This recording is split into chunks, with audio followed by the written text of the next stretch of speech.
Assalamualaikum warahmatullahi wabarakatuh. Selamat pagi pemirsa TV Agara. Selasa 27 Agustus 2019, tim TV Agara melaporkan langsung dari depan kampus Universitas Gunung Leuser, Kabupaten Aceh Tenggara, dalam kegiatan himbauan berjilbab dan larangan berpakaian ketat. Ya, baik pemirsa TV Agara, berikut laporan kami.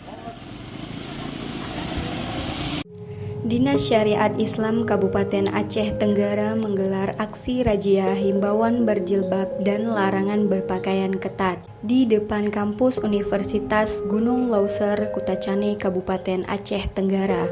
Sesuai dengan Kanun Syariat Islam Aceh nomor 11 tahun 2002 yang isinya setiap orang Islam wajib mengenakan busana Islam pada pasal 13 ayat 1 dan setiap instansi pemerintah, lembaga pendidikan, badan usaha, dan institusi masyarakat wajib membudayakan busana Islami. Tujuan digelarnya razia himbauan berjilbab dan larangan berpakaian ketat agar masyarakat sekitar dapat menerapkan peraturan Kanun Syariat Islam Aceh yang telah berlaku. Dari hasil pantauan kami, masih banyak masyarakat yang belum menerapkan peraturan tersebut.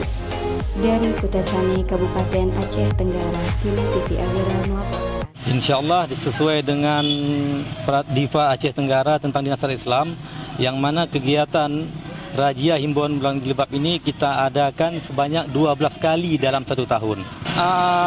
Tentang kanun, tentang berpakaian, kita menyesuaikan agar masyarakat Aceh Tenggara mudah-mudahan untuk memakai secara Islami agar Allah Subhanahu Wa Taala menurunkan hidayah dan rahmanya kepada Kabupaten Aceh Tenggara ini, sesuai dengan selaras dengan visi dan misi Bapak Bupati Aceh Tenggara, yaitu menjadikan Kabupaten Aceh Tenggara yang religius dan madani. Menurut hemat saya, mudah-mudahan kalau orang Islam itu semua memakai pakaian yang syiar Islamnya pas sesuai dengan ketentuan kanun, mudah-mudahan masyarakat non-muslim akan mengikuti minimal mereka sopan dan mengikuti yang khayak rame. Itu aja. Iya Bapak, terima kasih. Assalamualaikum warahmatullahi wabarakatuh.